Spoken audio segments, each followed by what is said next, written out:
మీ business ఏదైనా మీ ఊర్లో promotion చేయాలంటే అది సుమన్ టీవీతోనే సాధ్యం. ఇప్పుడే సంప్రదించండి. మనం ప్రస్తుతం పిఠాపురం నియోజకవర్గంలో ఉన్నాము.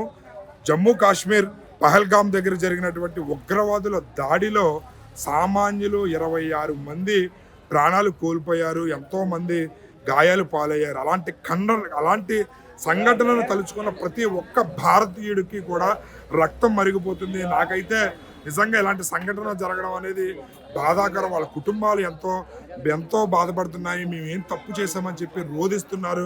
మన ఆంధ్రప్రదేశ్ చెందినటువంటి మధుసూదన్, చంద్రశేఖర్ గారు వీళ్ళిద్దరూ కూడా అక్కడ విహారయాత్రకు వెళ్ళినటువంటి వ్యక్తులు. వాళ్ళిద్దరిని పాశవికంగా నిజంగా వాళ్ళ కులం ఏంటి, మతం ఏంటి అని తెలుసుకుని వాళ్ళ హిందువా కాదా అనేది తెలుసుకుని మరీ కాల్చి చంపారంటే అలాంటి వాళ్ళని నిజంగా ఏం చేసినా తప్పులేదని చెప్పి మన అన్న ఖండించాలి ప్రతి ఒక్కరు. ఇది ఒక భారతీయుడిగా ప్రతి ఒక్కరి బాధ్యత. ఎందుకంటే మతం చూడకూడదు, ప్రాంతం చూడకూడదు, అందరూ కలిసిమెలిసి ఐకమత్యంగా ఉండాల్సినటువంటి దేశం నా దేశం, నా భారతదేశం. అలాంటి భారతదేశంలో ఇలాంటి సంఘటనలు జరగడం అనేది నిజంగా బాధాకరమైన విషయం. ఇది ప్రతి ఒక్కరు ఖండించాలి. అయితే ఈరోజు ఇక్కడ జనసేన పిఠాపురం పార్టీ కార్యాలయం దగ్గర ఇక చనిపోయినటువంటి ఈ చంద్రశేఖర్ గారికి, మధుసూదన్ గారికి నివాళులు అర్పిస్తున్నారు. జనసేన పార్టీ ఆఫీస్ దగ్గర నిన్న వాళ్ళ కొవ్వొత్తుల ర్యాలీ నిర్వహించారు. 3 రోజుల పాటు జనసేన పార్టీ సంతాప దినాలుగా ప్రకటించింది. ఒకరోజు కొవ్వొత్తుల ర్యాలీ, పార్టీ జెండాను అవతరణ చేయడం, అదేవిధంగా ఇక్కడ వాళ్ళకి సానుభూతి తెలియజేయడం, మానవ హారాలు ఏర్పాటు చేయడం జరిగింది. ఈరోజు ఇక్కడ వాళ్ళకి ప్రగాఢ సానుభూతి తెలియజేయడానికి జనసేన నాయకులు, జన సైనికులు గ్యాదర్ అవ్వడం జరిగింది. ఒకసారి వాళ్ళ స్పందన ఏ విధంగా ఉందని తెలుసుకునే ప్రయత్నం చేద్దాం. జై భారత్ మాతా కీ జై, భారత్ మాతా కీ జై. ఉగ్రవాదం నశించాలి, ఉగ్రవాదం నశించాలి, ఉగ్రవాదం నశించాలి, ఉగ్రవాదం మాతా కీ. ఉభయ గోదావరి జిల్లాల కోఆర్డినేటర్ అయినటువంటి చల్లా లక్ష్మి గారు ఉన్నారు. మేడం చెప్పండి, ఏంటి ఇది? నిజంగా ప్రతి ఒక్కరూ ముక్తకండంతో ఖండించాల్సిన విషయం. ఇంత పాశవికంగా 28 మంది ప్రాణాలు బలిగొన్నారు. ఎలా అనిపిస్తుంది? ముందుగా అంటే చాలా బాధాకరమైన విషయం ఇది. ఎందుకంటే మామూలుగా విహారయాత్రగా వెళ్ళినటువంటి మన భారతీయుల్ని పగబట్టి వారు చాలా ఘోరమైన విధంగా అయితే హతమార్చారు. అందులో కావలికి చెందిన కొత్తగా పెళ్ళైనటువంటి మనకి తెలిసినటువంటి ఒక వ్యక్తి అయితే ఉన్నారు. ఆయన 42 బుల్లెట్లు అయితే కాల్చడం జరిగింది. వాళ్ళ శరీరంలో 42 బుల్లెట్లు ఉన్నాయని చెప్పి పోస్ట్మార్టం రిపోర్ట్లో తెలియజేశారు. అంటే అంత పాపం ఏం చేశాడు అతను? ఎందుకంటే నేవీలో జాబ్ చేసుకుంటూ సెలవులో విహారయాత్రకు వెళ్ళిన ఒక ఆంధ్రుడిని చాలా ఘోరంగా అయితే చంపడం జరిగింది. దాని మీద మోడీ గారు కూడా చాలా సీరియస్గా అయితే తీసుకున్నారు. ఆయన నిన్నే చాలా విషయాల మీద ఇక్కడ ఉన్న పాకిస్తానీలందరినీ కూడా వెంటనే వెళ్ళిపోవాలని చాలా విషయాల మీద అతను ఖండించారు. అవి సీరియస్గా అయితే తీసుకుంటారు. భారతీయులందరూ ముక్తకంఠంతో చాలా నిన్నటి నుంచి కూడా చాలా బాధపడుతున్నారు. ఎందుకంటే అభం శుభం తెలియని విహారయాత్ర సరదాకి వెళ్ళినటువంటి సొంత మనుషులు మళ్ళీ ఇంటికి రాకుండా అయిపోవడం అనేది చాలా బాధాకరమైన విషయం. దీని మీద కళ్యాణ్ గారికి దృష్టికి వచ్చిన వెంటనే కూడా నిన్న పొద్దుట కాన్ఫరెన్స్ కాల్లో మన హరిప్రసాద్ గారు చెప్తుంటే విన్నాం. ఎందుకంటే ఆయన రాత్రి అంతా కూడా నిద్రపోలేదు. ఆయన మెసేజ్లు పెట్టిన విధానం చూస్తే ఆయన తెల్లవారులు పడుకోలేదని మేము అనుకుంటున్నామని చెప్పి ఆయన చెప్పారు. ఎందుకంటే ఆయన చిన్న విషయానికే స్పందించే వ్యక్తి. ఆయన చాలా బాధపడుతున్నారు.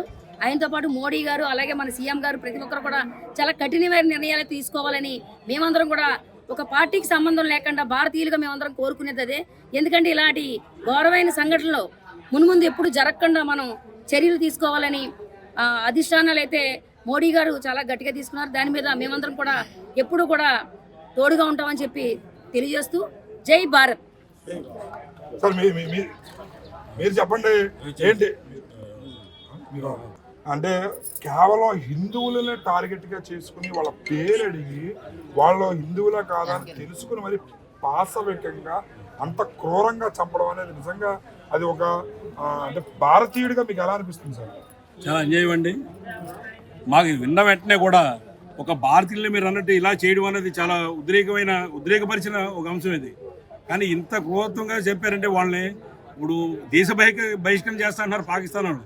వాళ్ళకి కాదు, మొత్తం టోటల్ వరల్డ్ వైజ్గా అమెరికా అంతా అన్ని దేశాలను కలిపి ఆ పాకిస్తాన్ వాళ్ళని ఇలా చేసినందుకు ఏం చేయాలనేది ఒక వరల్డ్ విషయంలో కూడా చర్య తీసుకోవాలని మన మోడీ గారిని కూడా పెట్టి ఆ మోడీ గారు ఎంతో విధంగా ఒక కాశ్మీర్ కాపాడుకున్న ఉద్దేశంతో గత సంవత్సరంలో అనేక విధాలుగా ట్రై చేశారు ఆయన. దానికి పశ్చాత్తాపం కూడా లేకుండా ఏమీ లేకుండా ఒక ఆంధ్రులని ఒక ఇండియన్స్ని కావాలని కాల్చి చంపారంటే వాళ్ళు క్షమించరాని విషయాన్ని మా జనసేన పార్టీ నుంచి మా అధ్యక్షుడు వారు పవన్ కళ్యాణ్ పంపడం సందేశం మేరకు కూడా ఈ 3 రోజులు జరుగుతుంది. నిన్న జరిగింది, ఈ రోజు కూడా జరుగుతుంది, రేపు కూడా నివాళులు అర్పించి వీళ్ళకి ఇద్దరికి కూడా మన ఆంధ్ర అయినటువంటి చంద్రమౌళి గారి విషయం అయితే మీరు చిన్న విషయం చూడొచ్చు. ఎంతో కష్టపడి అయినా జాబ్ చేసుకుంటూ బ్యాంక్ రిటైర్డ్ అయ్యి విరామం తర్వాత ఒక జమ్మూ కాశ్మీర్ చూద్దాను వెళ్ళే ఉద్దేశంతో వెళ్ళారు. ఆయన బాడీ కూడా కనిపించకుండా 4-5 రోజులు ఎంత ఇబ్బంది పెట్టారండి. మీ టీవీలో కూడా అందరూ చూశారు. ఎంత ఇంట్లో వాళ్ళు ఎంత క్షోభ పెట్టి ఉంటారు. దాన్ని క్షమించడాన్ని పరిగణంగా మా జనసేన పార్టీ ఖండిస్తుందండి. మీరు చెప్పండి, ఎలా అంటే ఒక హిందువులని టార్గెట్ చేసుకుని 26 మందిని పైశాచికంగా కాల్చి చంపారు. వద్దు, మమ్మల్ని చంపొద్దు అని బ్రతిమాలినా సరే వెళ్ళి మీ మోడీకి చెప్పుకోండి అని చెప్పి వాళ్ళు చాలా నీచంగా మాట్లాడినట్టు మనకి వీడియోలు కూడా ఇదవుతున్నాయి. ఎలా అనిపిస్తుంది సార్ మీకు ఒక భారతీయుడిగా? డెఫినెట్గా పాకిస్తానీ ఉగ్రవాది చర్య అని చెప్పేసి జనాలందరూ అనుకుంటున్నారు. ఆ ఉగ్రవాదానికి ఎటువంటి జాలి కరుణ ఉండదు. అది గతంలో కూడా చాలా సంఘటనలు చూసాము. వాళ్ళు పాకిస్తాను ప్రత్యేకంగా వీళ్ళని పోషిస్తూ మన మారణకాండ సృష్టించే విధంగా ఇక్కడ పంపించడం జరిగింది. అదేవిధంగా మన మోడీ గారు సహాయ నిరాకరణ చేయడం కానీ, అక్కడి నుంచి ఇక్కడికి ప్రయాణ రాకపోకలు కానీ ఇవన్నీ కూడా ఆపివేయడం జరిగింది. ఇంకా జలాల్లో కూడా కొన్ని మార్పులు చేయడం జరిగింది. వీళ్ళని పూర్తిగా కూకట వేళ్లతో పెకిలించవలసిన ఆవశ్యకత అయితే ఏముంది? ఆ 28 మంది స్టోరీలు చూస్తుంటే మనం అలా జీవితాల గురించి ఇక్కడ వింటుంటే చాలా ఒక కన్నీటిదాయక పర్యంతంగా ఉంది. వాళ్ళు ఒక భర్త చంపేసిన తర్వాత భార్య నన్ను కూడా చంపేయండి, నిన్ను చంపము, మోడీకి వెళ్ళి చెప్పుకోమని చెప్పిన సంఘటన చాలా హృదయ విదారకంగా ఉంది. అదేవిధంగా చంద్రశేఖర్ గారు కానీ, మధుసూదర్ గారు కానీ ఇలాంటి వ్యక్తుల్ని చంపిన తీరు చాలా శోచనీయం. దీని మీద మన భారతదేశం అంతా కూడా ఏకతాటి మీద నిలబడి వాళ్ళ కుటుంబాలకి మనం సపోర్ట్ చేస్తూ ఈ ఉగ్రవాదాన్ని పూర్తిగా అణచివేసే విధంగా మనం అయితే ఒత్తిడి తేవాల్సిందిగా ప్రభుత్వం మీద మనం కోరుకుంటున్నాం. జై హింద్, జై జనసేన.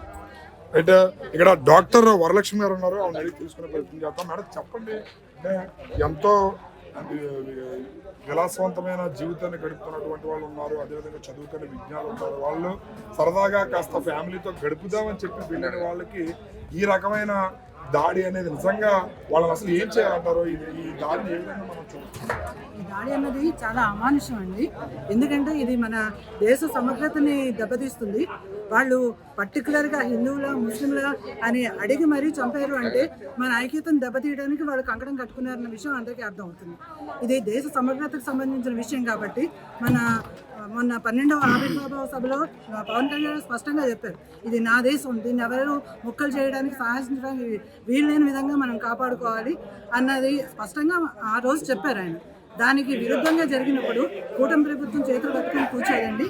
ఆల్రెడీ పాకిస్తాన్ వాళ్ళ మీద మన గవర్నమెంట్ నిన్న క్యాబినెట్ విషయాల్లో పాకిస్తానీలందరూ చాలా అర్జెంట్గా ఇండియా విడిచిపెట్టుకోవాలి, ఎంబసీ ఖాళీ చేయాలి, పాకిస్తాన్ని వాళ్ళ దేశానికి పంపించే ఏర్పాట్లు కూడా మేము చేస్తామని చెప్పారు. ఇది ఏంటంటే అంతర్జాతీయ సమస్య కాబట్టి మనకి అంతర్జాతీయంగా ప్రతి సభలో కూడా మనం స్పష్టంగా చెప్తున్నాం, మన కాశ్మీర్ మాది, ఆక్రమిత కాశ్మీర్ని కూడా మేము వదులుకోము, అది కూడా మేము మా ఇండియాలో తీసుకుంటాం, దాన్ని అభివృద్ధి చేస్తామని చెప్పి మనం పదే చెప్తున్న మాటలు వాళ్ళకి రుచించక ఏదో విధంగా మనల్ని ఇరికించాలని, ఏదో విధంగా మనకి స్పర్ధలు కలిగించాలని చెప్పేసి ఇలాంటి చర్యలకు వాళ్ళు పాటుపడుతున్నారు. దానికి మన ప్రభుత్వం చాలా గట్టిగా బుద్ధి చెప్తుంది. ఎన్నిసార్లు బుద్ధి చెప్పినా వాళ్ళ బుద్ధి మారట్లేదు. ఆల్రెడీ ఇంతకుముందు కార్గిల్ చూసాము, మొన్న సర్జికల్ స్ట్రైక్ చూసాము, అయినా సరే వాళ్ళ బుద్ధి మారట్లేదు.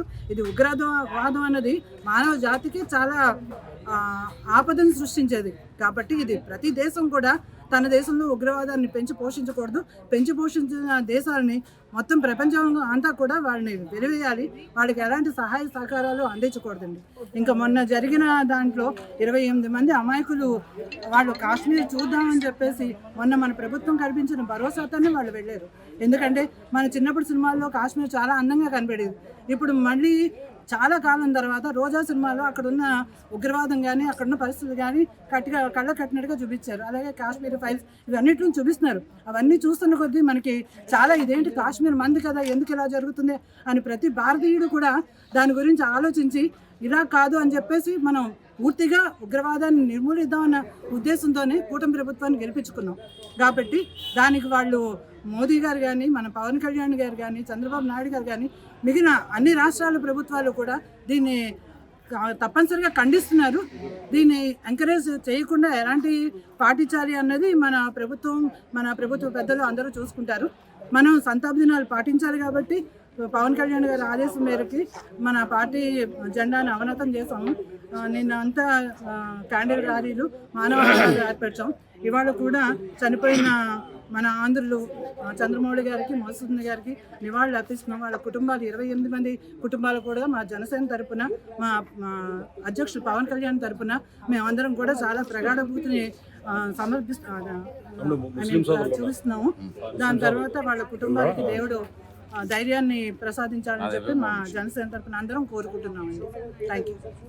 ఇది చాలా బాధాకరమైన విషయం ఏంటంటే వాళ్ళు 22 మందిని పొట్టను పెట్టుకుని 28 మందిని పొట్టబెట్టుకుని మన ఆంధ్రలో అయినటువంటి ఈ ఇద్దరే కాకుండా మన ఇతర ఏ దేశం అయినటువంటి కూడా చాలా చాలా ఈ చర్య ఏంటంటే మనకి ఆర్టికల్ 360 అందరికీ జ్ఞాపకం ఉంటుందండి.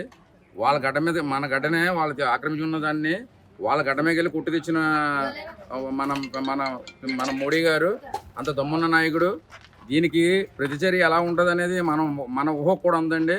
ఎందుకంటే మా ప్రెసిడెంట్ పవన్ కళ్యాణ్ గారు సార్కి తెలిసిన కాడి నుంచి కూడా ఆయన భోజనం చేయకుండా ఒక నైటు ఆయనకి నిద్ర పట్టలేదని, అంటే అలాంటి సార్ ఆదేశాల మేరకు మా మర్రెడ్డి గారు ఆదేశాల మేర వరకు మేము క్యాండిల్ ర్యాలీస్ మా పెద్ద సురేష్ గారు వీళ్ళందరూ ఆ పర్యవేక్షణలో నిన్నంతా కూడా ఈ 3 days కూడా క్యాండిల్స్ ర్యాలీ చేస్తున్నామండి. అలాగే సంతాప దినంలో కూడా ఈరోజు మా పార్టీ కార్యాలయంలో చేసుకున్నాం. మన జనసేన మొత్తం టౌన్ నాయకులు, రూరల్ అందరూ కలిపి వచ్చారు. ఇది ఏంటంటే చాలా ఈ చర్యని మనం మన ప్రధానమంత్రి మోడీ గారు దీన్ని ఎలా తీసుకుంటారనేది మీకు ఊహ కూడా అందుకుని ఉంటుందండి. ఎందుకంటే ఆర్టికల్ 360ని ఆయన వెళ్ళి ఆ గడ్డ మీద కొట్టి మనకి తెచ్చి అప్పచెప్పారండి. కాశ్మీర్ మనకి జమ్మూ కాశ్మీర్ మనకి అప్పచెప్పారంటే దాన్ని దృష్టిలో పెట్టుకుని ఇది ఎలా ప్రతిచర్య ఎలా ఉంటుంది అనేది మనం రాబోయే కాలంలో షార్ట్ 4-5 రోజుల్లో మనం చూస్తామండి. ఎందుకంటే ప్రధానమంత్రి గారి గురించి మనం ఇంకా ఎక్కువ చెప్పుకోవడం అంత మంచిది కాదు. ఏంటి అందరూ బాగుండాలని అనుకుంటారు, అన్ని దేశాన్ని ప్రేమిస్తారు మా ఆయన. కానీ ఏంటంటే మన పాకిస్తాన్ మన పక్క దేశం కాబట్టి వాళ్ళ ఒకరి బుద్ధి ఎప్పుడు బుద్ధి మారలేదు. బుద్ధి మారకపోయినా వాళ్ళకి బుద్ధి మారలేదు కాబట్టి వాళ్ళ బుద్ధి చెప్పే పరిస్థితులు వాళ్ళే తెచ్చుకున్నారు. మన ప్రధానమంత్రి గారు దాన్ని చూస్తారు. 2-3 రోజులు మీరే చూస్తారు. అందరికీ నమస్కారం అండి. ముస్లిం సోదరులు అహ్మద్ గారు ఉన్నారు. ఈ జరిగిన సంఘటనను ఖండించడానికి ఒక ముస్లిం సోదరుడిగా ఆయన స్పందన ఏ విధంగా ఉందనేది ఒకసారి ఆయన మాటల్లోనే మనం తెలుసుకుందాం. సార్ చెప్పండి, ఏంటి కేవలం హిందువులనే టార్గెట్ చేసుకుని హిందువుల కాదని పేరు అడిగి మరీ తెలుసుకొని చంపాల్సినంత పరిస్థితి ఎందుకు వచ్చిందంటారు? అంటే మీరు ఇక్కడ ఎన్నో సంవత్సరాల నుంచి ఉంటున్నారు, ఎలా అనిపిస్తుంది ఇలాంటి సంఘటన తలుచుకుంటే చూస్తుంటే ఏమనిపిస్తుంది సార్ మీకు? సార్, మన భారతదేశం అంటేనే మత సామరస్యానికి ఎటువంటి మత సామరస్యం లేకుండా అందరూ కలిసిమెలిసి ఉండే దేశం ఏదైనా ఉందా ప్రపంచంలో అంటే ఓన్లీ ఒక ఇండియా మాత్రమే.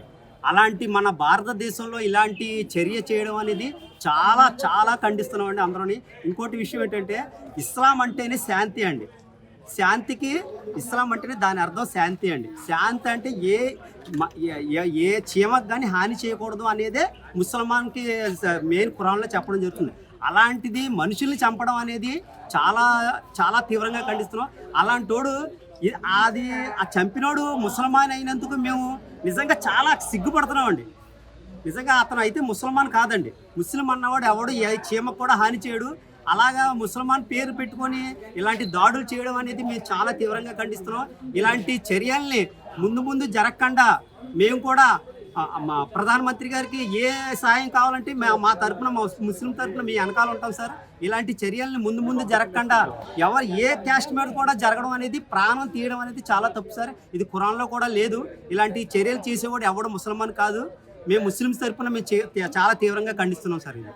రైట్, చూసారు కదా ఇక్కడ జనసేన నాయకులు అదేవిధంగా ముస్లిం సోదరుల స్పందన చాలా తీవ్ర ముక్త కంఠంతో వాళ్ళు ఘాటుగా స్పందించారు. అలా చేసేవాడు నిజంగా ముస్లిమే కాదు, మాకు ఇస్లాం అనేది శాంతికి నిదర్శనం, మా ఖురాన్లో కూడా హింస అనేది తావు లేదు, ప్రతి ఒక్కరూ ఒకరికొకరు గౌరవించుకోవాలి, కులం మతాలకు అతీతంగా జీవించడానికి హక్కు కల్పించింది మన భారతదేశం.